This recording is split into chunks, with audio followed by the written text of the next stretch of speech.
And we are back with another episode of the Hockey Princess podcast. We've got a bonus episode. We've got Toni Will here, guys. We're getting cooler every day. Toni, thanks so much for coming on. My pleasure. I'm glad I'm ramping up the cool factor. Oh, absolutely. Absolutely. Toni, do you want to kind of introduce yourself and kind of your role within Kalamazoo Wings? Yeah. So I am the general manager for the Kalamazoo Wings, which is a AA men's professional hockey team in the ECHL. I'm also the governor of the team. I like to distinguish like what a governor is. I'm not a governor of the state of Michigan. I am. So leagues are governed by a board of governors. So similar to board of directors, but in sports, we're called governors.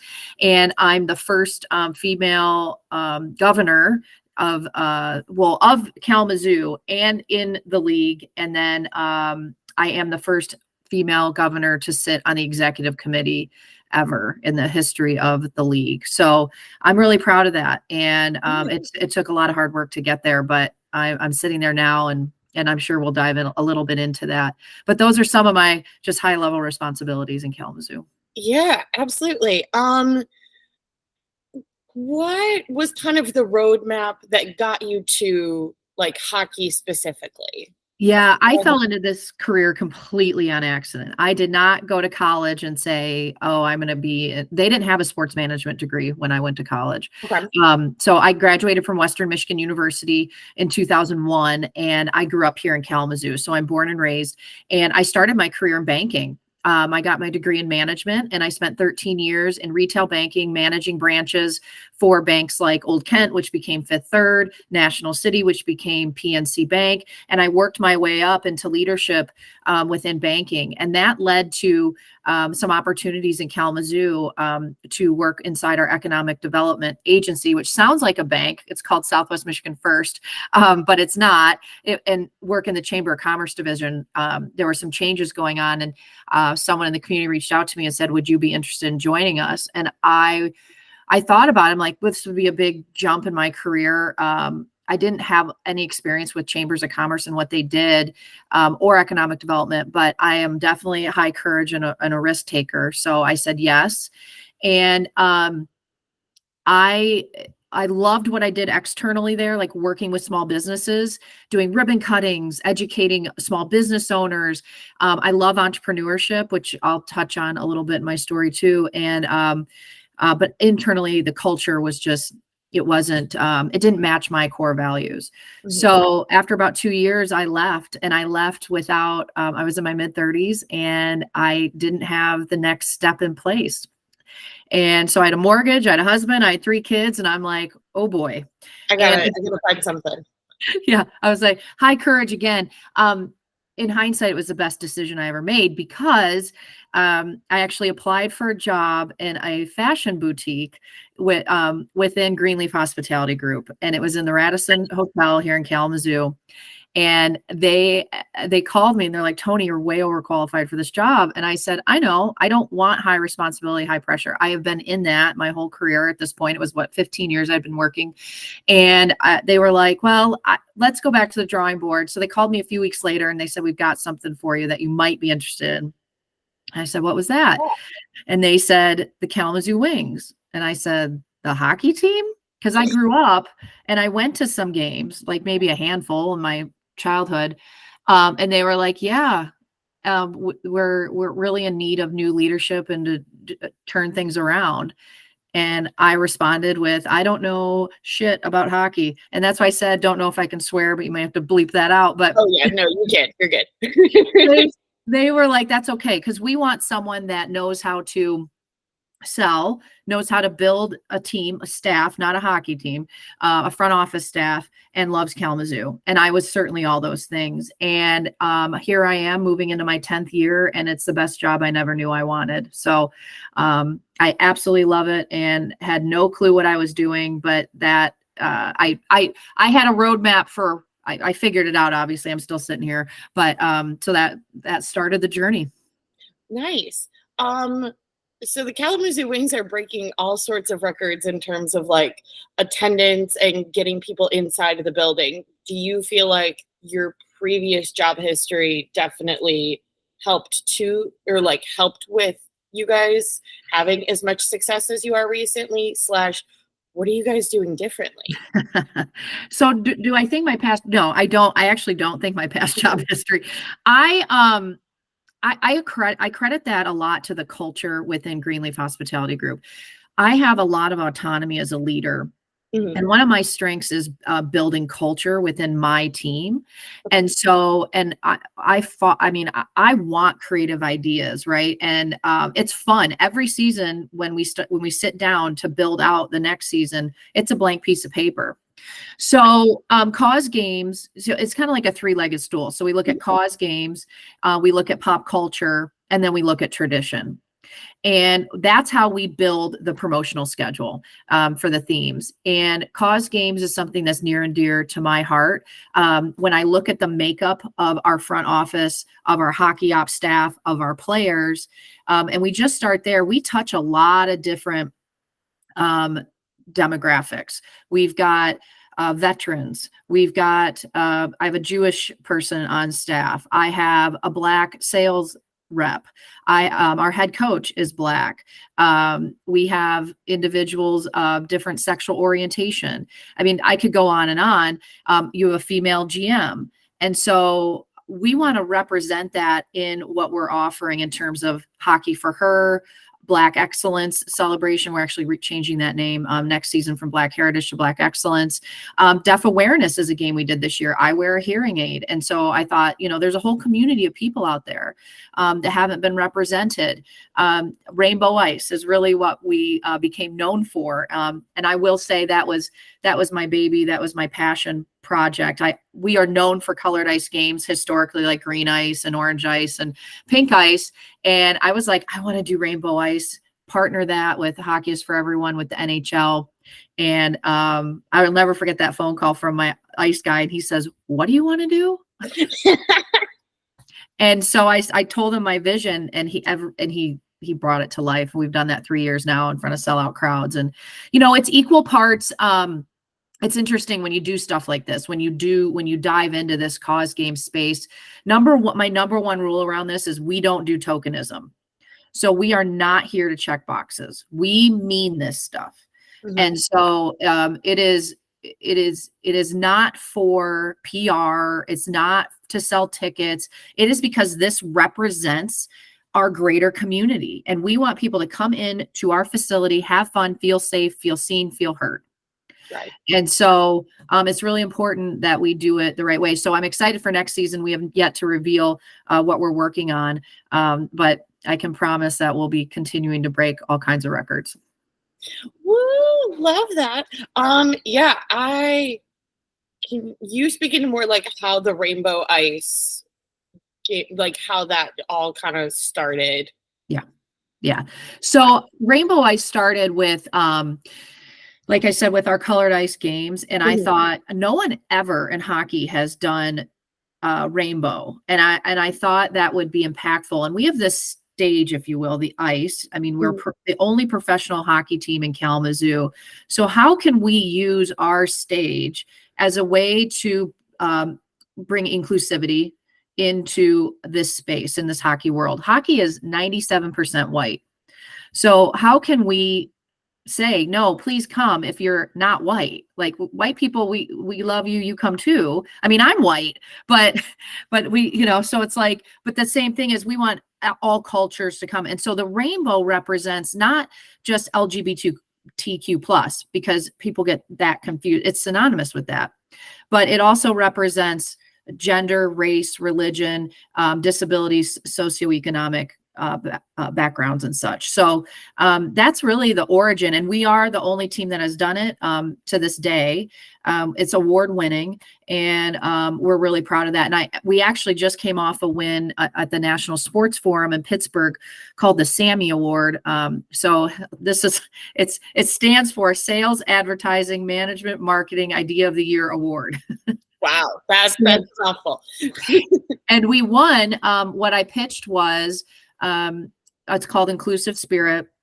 And I pitched our diversity, equity, inclusion initiatives for the 22-23 hockey season, and framing it similar to the way that I just spoke to you about how it represents the front office and the hockey ops and our players. And we won. And we were up against an NFL team, an NBA team, and two advertising agencies that create Super Bowl commercials for PetSmart and Staples, and we won. Wow. Congratulations. I mean, and it's the first award we've won outside of the league, which we've won several awards in the league, which we're so proud of. But yeah, it was huge, huge, huge. And it just continues to show that people are being felt, that they're being seen and they're being heard. And so we're going to keep continuing to do that work. And we're going to have fun too, because we do a lot of pop culture games. Like we just had a Scooby-Doo game for Pucks and Paws. I saw the jerseys. Those look so good. And that game sold out. And those jerseys, people love those jerseys. I mean, I grew up watching Scooby-Doo. Who didn't? And so we did a Dumb and Dumber game this year for those fans of that movie. So we do a lot of fun stuff too. So do you feel like it's sort of a benefit to be in a smaller city compared to like Grand Rapids or even Detroit, that you have the ability within in a tighter community to be able to do those more like pop culture-y games and have a bit more flexibility with that?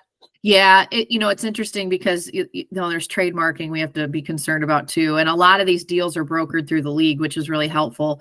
So we can do that, but there are certain things like Wizards, Wands, and Wings. The league doesn't have a deal with Harry Potter, so we have to get creative in that. Mm-hmm. And what's beautiful about being in a smaller town is we're not the spotlight isn't on us to like dig out trademarking. So this is a little insider secret here. So when you're in a small town, you can kind of get away with more. It depends who's all watching this though. I may have just let the cat out of the bag. That's okay. Michigan wise, it'll probably be my mom who lives in St. Joe, Michigan, who has been dying to go to a Kalamazoo Wings game this entire season. I would love to meet her. We're going next season because we weren't able to make the last couple of games, but I told her I was interviewing you. She's like, tell her I wanted to go the entire season. I'm like, I know. I promise. It's 45 minutes from your house. We will get to a game. Oh yeah. That's awesome. I would love to meet you both. Perfect. That I didn't even think about trademarking. That's definitely a huge it's a huge aspect. Yeah. So we work around that quite a bit. Perfect. In terms of the shifting just a little bit back to the general manager side, what does like a day-to-day sort of look like? Like an average, like I know there aren't 2 days that are the same, but a average-ish ballpark of a day for a general manager. So in my role, I manage, it's helpful to know like all of my responsibilities, high level. So I manage all the sales efforts, directing those. I manage marketing, community relations, public relations, broadcasting, game operations, and our mascot. So all those departments roll up to me.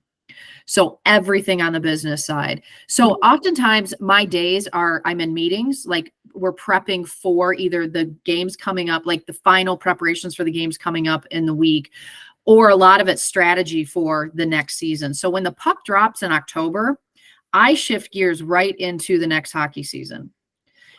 And I'm building the strategic plan around what we're doing. Now, I tweak it as the season goes, but I'm prepping, especially this coming season, because this is our 50th anniversary season. We open in October of 24. And so I had a lot of work to do to get logos created. We're also hosting Hockey Heritage, which is which is usually All-Star, but because it's our 50th anniversary, we're hosting the mid-season league-wide event in celebration of our 50 years. And so I had all these things, press conferences to work through. So that's just an idea of so a lot of strategy, and then one-on-one meetings with my staff to ensure that they have the support they need from me.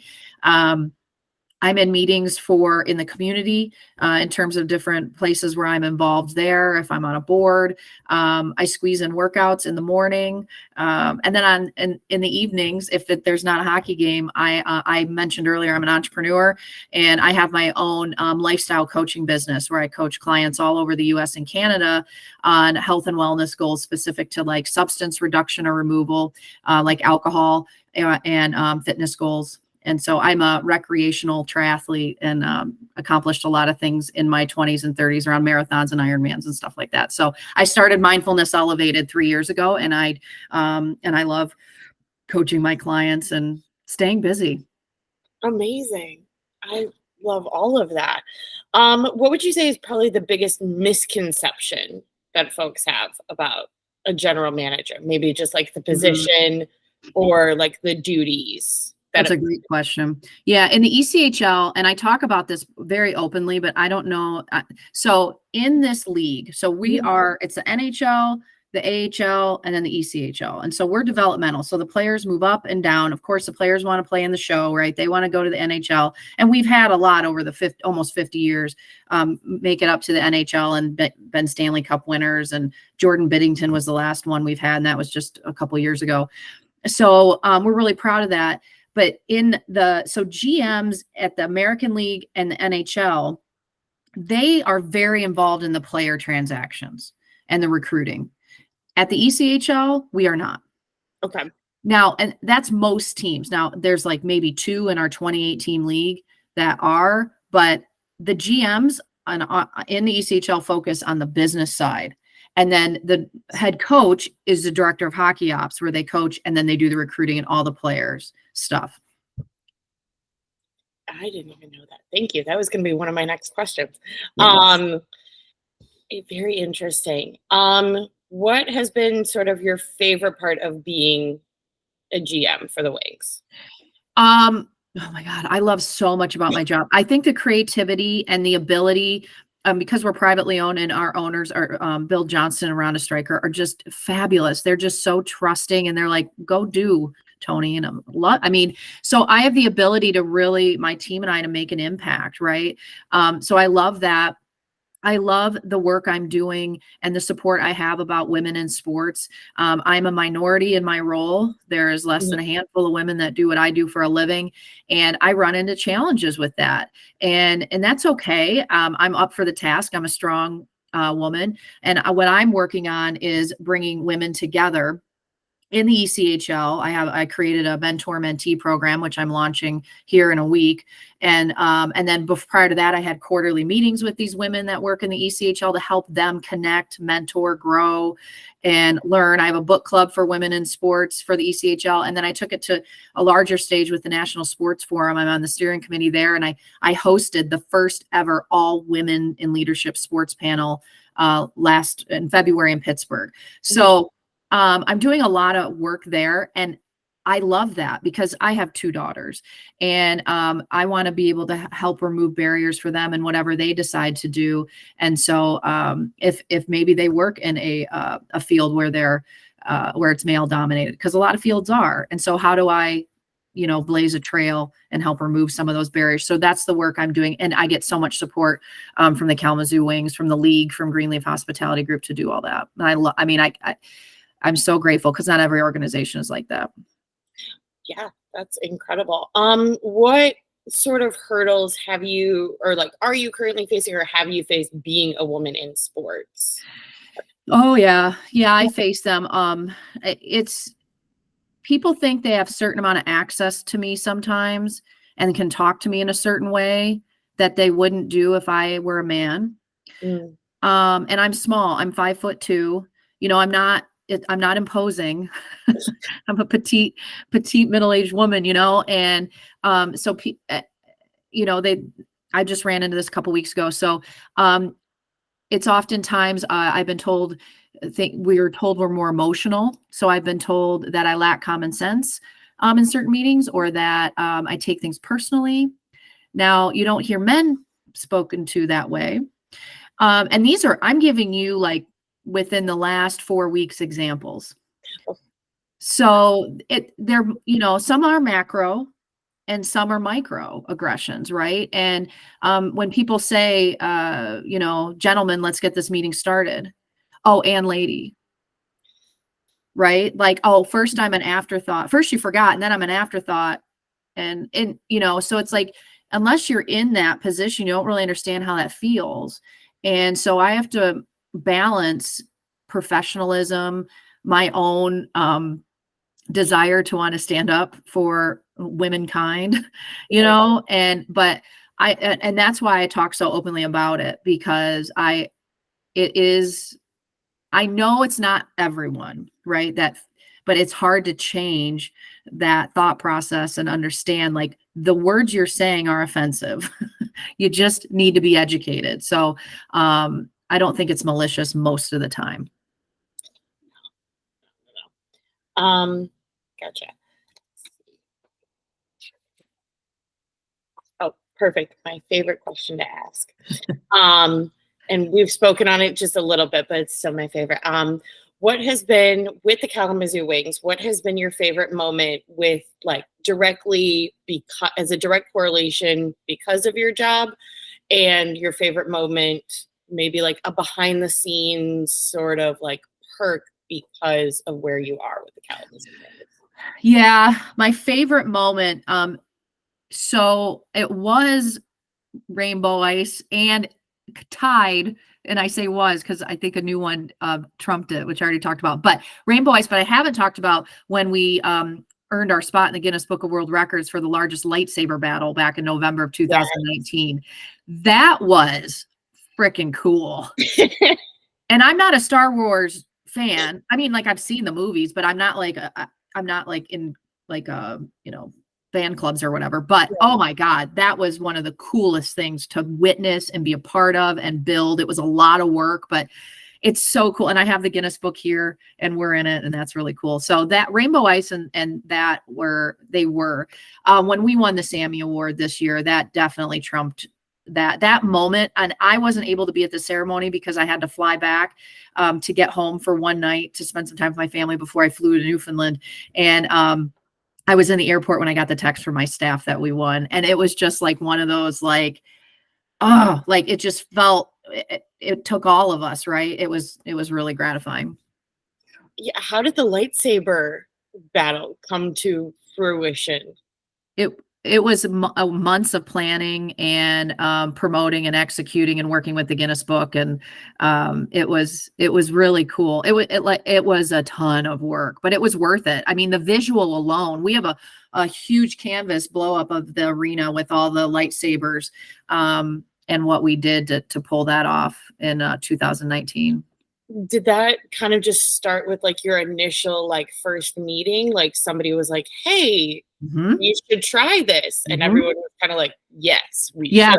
Yep, it was. And I was kind of hesitant at first because I was like, I don't know, it seems kind of whatever. But I'm like, if we partner with Guinness and we spend the money to, partner with them and use their branding, I said, we can do it. Because if we're going to do, again, like, this is a different tokenism, but we're just not here to, because some teams will say we're breaking a record. It's not a Guinness World Record because they don't want to spend the money, where I'm like, no, if we're doing this, we're doing it at the highest level. Right. And so, yeah, it was one of my employees' ideas, and we ran with it, and it was really, really cool. And that's one of the perks of my job. That's the second part of your question. Like, I mean, seriously, it's like I'm in lightsaber battles that are in the Guinness World Record. I'm getting to travel all over the US and Canada to different hockey arenas. I'm getting to meet all these wonderful people that work in this sport. I'm getting to speak at conferences. I get to be on your podcast. I mean, there's a lot of things that I get to do because of this job, and it never feels like work. It never does. The hours, it's interesting for someone that I would never consider myself a fan really of any sport, and to do this for a living is rather fascinating that I ended up in it, which is probably why I'm good at it, because I'm not emotionally attached to it. I love the Kalamazoo Wings, but I'm not, it's different if you're a fan versus the GM. Oh, absolutely. I know kind of disclose or let anything out of the bag of what you guys are doing next year, but in Kalamazoo's Wings future, what would you like to see more of? Like, we general stuff, specifics, what would you want for the immediate future?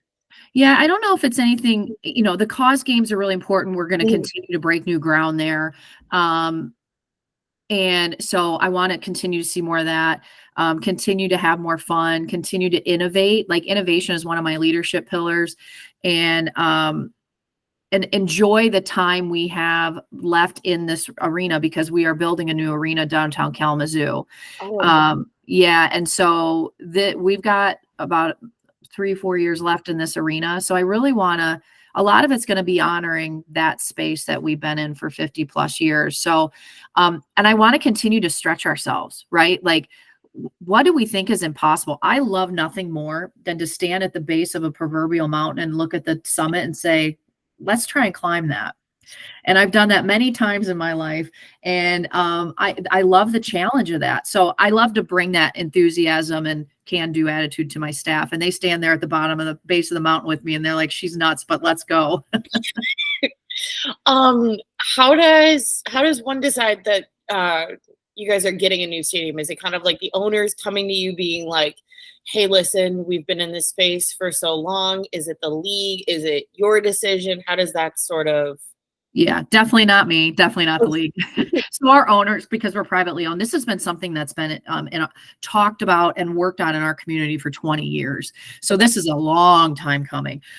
So it was many years of just public advocacy on the public policy side and all these things. But what it boiled down to was our owners decided that they were going to privately fund this new facility. And so we are going to be downtown Kalamazoo, and we're going to be playing in this beautiful new facility alongside Western Michigan University men's hockey, men's basketball, and women's basketball, and the Kalamazoo Wings, and then all the events and youth hockey and adult league and all these other things that happen in Kalamazoo. So yeah, that's really exciting. And looking at the fall of 28 for opening. Yeah, that I'm very excited for that. Also, good for Western Michigan University for getting a new space. They deserve a new space as well. Yeah, absolutely. I'm on the core team for this project, so I've been in all the meetings, and it's great to be able to, especially because it's my alma mater. I mean, it's so cool to get to work with everyone from Western, but then I'm all in one place now. So all the things I love. So it's a great project, and we're very fortunate because this is a once in a lifetime. And so to be able to have a seat at that table and be a part of it and make an impact has been huge. Capacity wise, is it going to be kind of about the same, a little bit bigger, a little bit smaller than the place that you guys are at?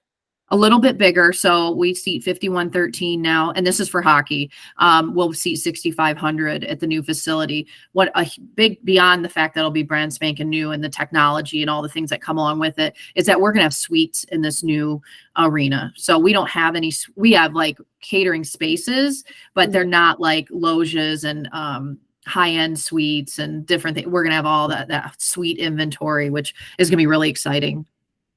Perfect. We are almost about done, but I just want to touch on one because we've kind of focused the most on the Kalamazoo Wings as we should, and just speak a little bit onto your governorship before we wrap. What kind of, like how we talked about general manager day-to-day responsibilities, what are more the responsibilities that you have with being a governor?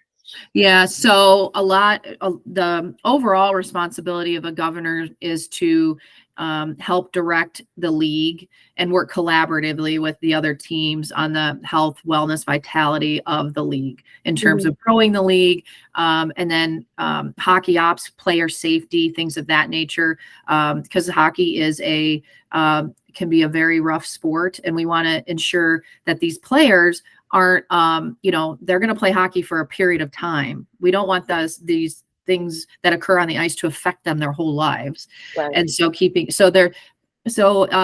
there's meetings. We have in-person meeting 3 times a year. And then on the executive committee, we meet monthly.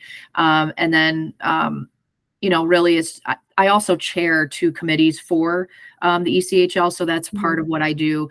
So I chair the team services committee that helps in driving revenue for our teams, gives them tools and resources there. We also are in charge of the league awards and summer league meeting agenda. And then I chair the Hockey is for Everyone committee. So which speaks to the diversity, equity, inclusion effort. So those all kind of fall under my umbrella of my governorship on that side of my job.